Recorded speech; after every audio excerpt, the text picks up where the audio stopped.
Hi, everyone, and thanks a lot for tuning in on a Monday and getting a start on the week. I'm Dale Hoffman with Lydia Magallanes. Lydia used to work for us behind the camera and sports as well. That's you went down south to Acadiana, but That's evidently right. you found Cenla a little bit more to your liking, right? Yeah, I came back. That's We're right. glad you're here. Thank you. I appreciate it. Well, you know, our first story today, mayhem back east. Our top story, a suspect is in custody after a shootout with police this morning. Now, police and federal agents say he is the man responsible for the weekend terror attacks across New York and New Jersey. A string of explosions that began Saturday night in Manhattan's Chelsea neighborhood injured more than 24 people. Jay Gray is in New York with the latest on this developing story. The manhunt for 28-year-old Ahmad Khan Rahami ended this morning in Linden, New Jersey, after what witnesses described as a shootout between the suspect and police. And next thing you see a cop or two right there. Next thing you heard is just gunshots. Boom, boom, boom. One of the officers was hit, saved by his Kevlar vest. A second, slightly injured when he was struck by debris. Rahami, seen in this cell phone video trying to run from police, was wounded by return fire but conscious as he was transported to a nearby hospital. There is no other individual we're looking for at this point in time. Rahami is a naturalized U.S. citizen born in Afghanistan. Investigators say he's the man seen on this security camera near the site of the bomb blast in Manhattan Saturday night. One of 3 explosions in a 48-hour period. NBC News has learned investigators have uncovered bomb-making materials consistent with those used to build the devices. That evidence pulled from inside an apartment over a New Jersey restaurant owned by Rahami's family.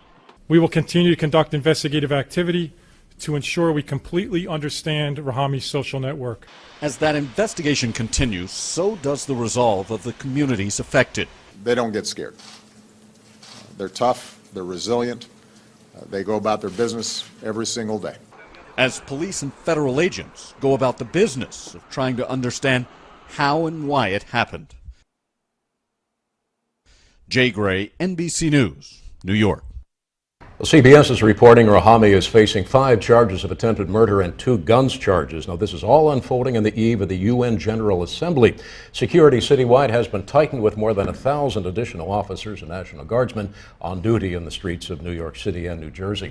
Well, back here, APD is investigating a shooting that happened on Heinsohn Street. Police say just before noon, someone reported shots fired in the 2700 block, and when they got there, they found a man who had been shot in the leg. He was treated at the scene and then released.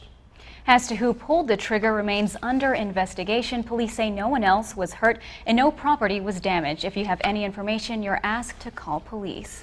And a cyclist was hit by a vehicle during Saturday's La Torta Bayou race, and the driver who hit him drove away and hasn't been caught.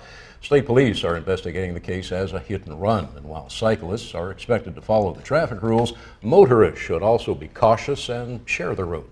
The Central Louisiana cycling community is close-knit, and although the injured cyclist in La Torta Bayou is a New Orleans resident, the incident has had an effect on local cyclists.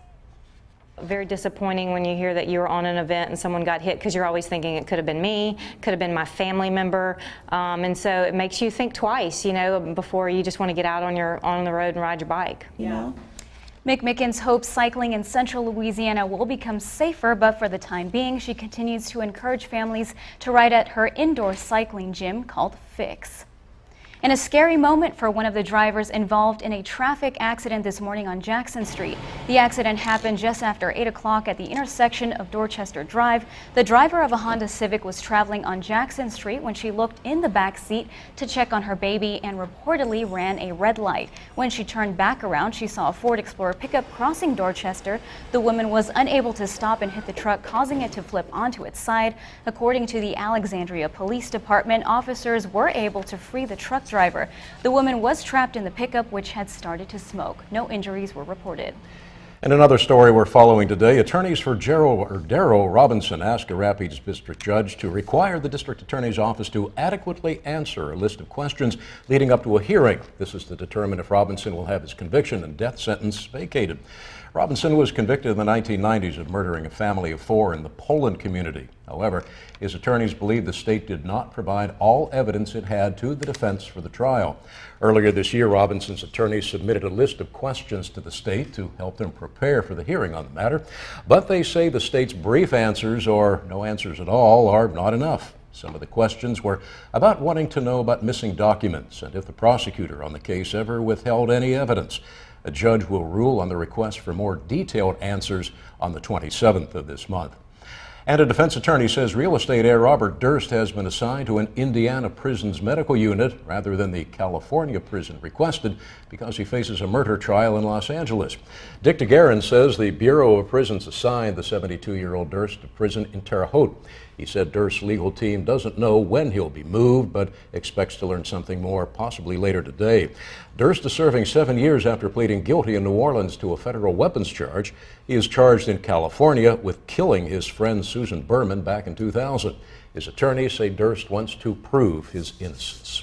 Well, the flood soaked about 90% of the homes in Denham Springs not too long ago, but it did not wash away the city's ability to have a good time. Flood survivors took a break from rebuilding to go to a party complete with good food and live music. WAFB's Robbie Reynolds takes us there.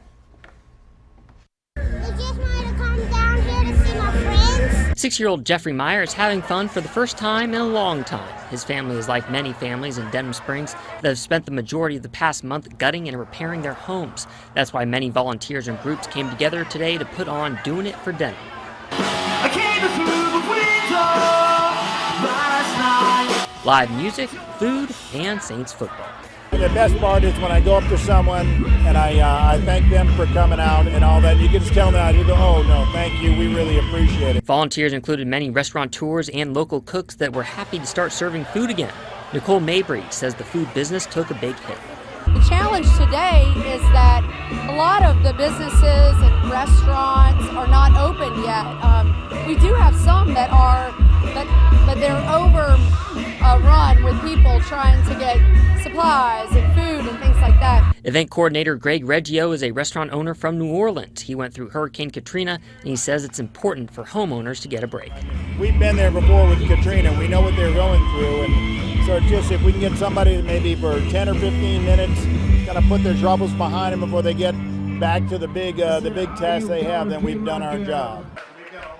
For more on our top stories of the day, head to our website, www.kalb.com, as well as our Facebook and Twitter pages, and stay connected with KALB on your smartphone by downloading our app.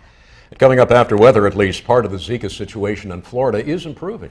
One neighborhood has been giving the all clear, but there are still active cases in other parts of town. Think twice about visiting Miami Beach. That story coming up at 5:23 right here on Live at 5. It was a beautiful way to start the day. Lots of sunshine, blue skies. Sure was. Fall is this week, too. Oh, thank goodness. I'm ready to bust out those sweaters. So am I. Adam, what's going to happen this week?